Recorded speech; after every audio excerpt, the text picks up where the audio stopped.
Hello, ladies and gentlemen, and welcome back to this second part of the presentation on the SURE program. In the first part, we had established what SURE is about. We discussed the legal basis, and we've also established that it's an EU loan scheme that actually resembles the EFSM, the European Financial Stabilization Mechanism. So we had a look at that system. What we'll do in part 2 is discuss the relationship between these loan schemes, SURE in particular, and the EU budget. And then thirdly and lastly, we'll have a look at how the SURE program is expected to work.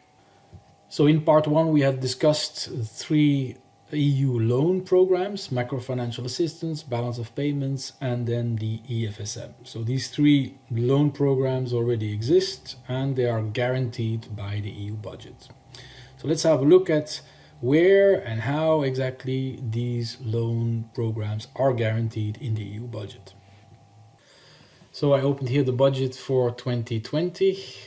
We are in Title 1, Chapter 2, Economic and Monetary Union, and in particular focusing here on this budget line 010202, which is the guarantee for the balance of payments. And below that we find the budget line guarantee for the EFSM.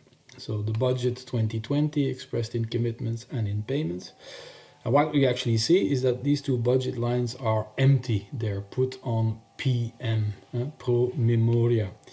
This means that this budget line in principle is an acceptance of the guarantee for these loans. As long as the states, the beneficiaries of these loans, pay back their loans, pay back their creditors, with the regular installments, as long as they do not default, this budget line stays on PM. Should, however, one of the beneficiaries default on the loan, then the guarantee will be or may be invoked, and then effectively resources in terms of commitments and payments, and particular payments, would have to be put then on this budget line and would then have to be carried by the EU budget, which then needs to be funded by the EU member state.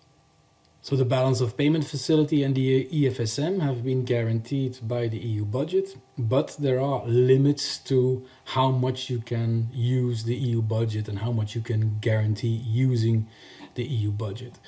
And these limits are related to the own resources decision and to the multi-annual financial framework. So how do MFF framework provisions and own resource decision provisions, how do they limit the use of EU budget guarantees? Well, let's have a look at the multi-annual financial framework.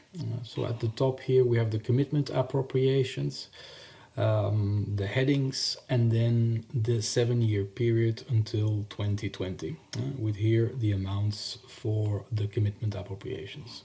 We also have the payment appropriations, which are particularly relevant in this context, expressed in absolute amounts which are then expressed as a percentage of GNI. So the payment ceiling for the year 2020 is currently 172,420,000,000, which amounts to 1.01% of EU GNI. The guarantees for the loans, EFSM loans, the balance of payment loans, these guarantees are not covered by this amount. No, these guarantees are over and above these MFF ceilings. But there too, there is an additional constraint, and that constraint is mentioned here. This is the own resources ceiling as a percentage of GNI, which is a rule in the own resources decision that states that we cannot make more own resources available than 1.20% of the EU GNI. So in a way, that's a super ceiling for revenue and in particular also for expenditure. So guaranteeing EFSM loans or balance of payment loans needs to happen here in the margin between the amounts that we will use for the EU budgets, which we will probably actually spend, expressed by the MFF payment ceiling, and the margin left between that ceiling and the own resources ceiling. And that is the place where we guarantee EFSM balance of payment facility. That means that there are limits to how much you can guarantee. And that is one of the reasons why the Commission for the SURE program, in addition to this type of guarantees, is also asking for voluntary guarantees being supplied by the member states to further strengthen the guarantee in the EU budget.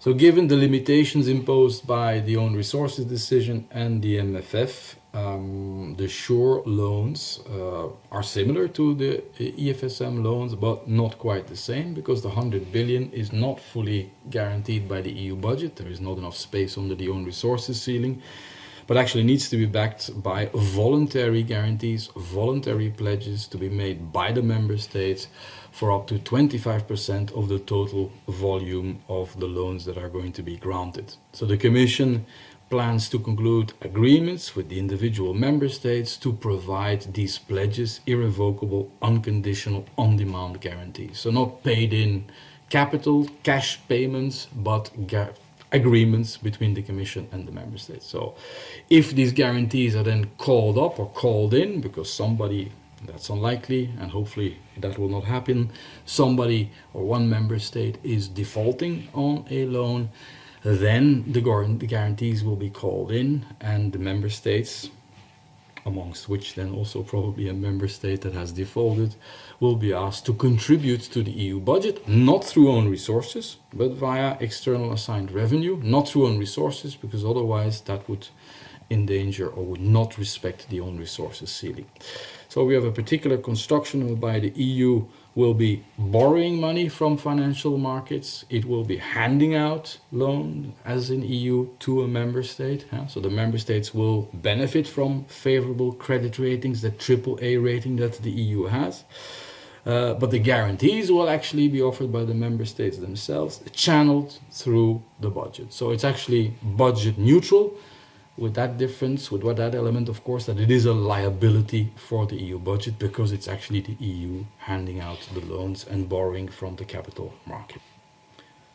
So how will the process work? Well, the overall context is one where due to the virtual economic standstill, employee working hours have been reduced while salaries still need to be paid by employers, so that's a significant cost. And then the self-employed are no longer employed, so they also lose income. So member states will then tend to activate their self-employment schemes, trying to preserve the employment and assist the self-employed. That comes at a significant cost, so they may then request the Commission, once the SURE system is fully operational and in place, financial support. The Commission will then consult with the member state and come to a loan agreement on the volume of the loan, the maturity of the loan, the price of the loan, the installments, etc., etc.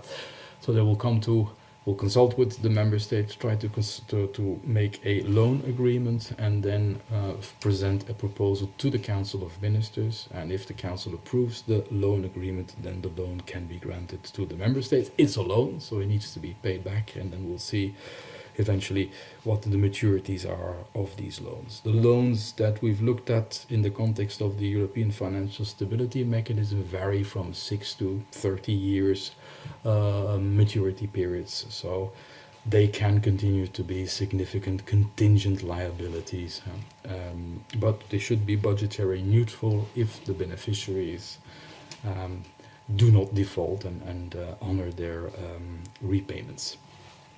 So that is an overview of the SURE program.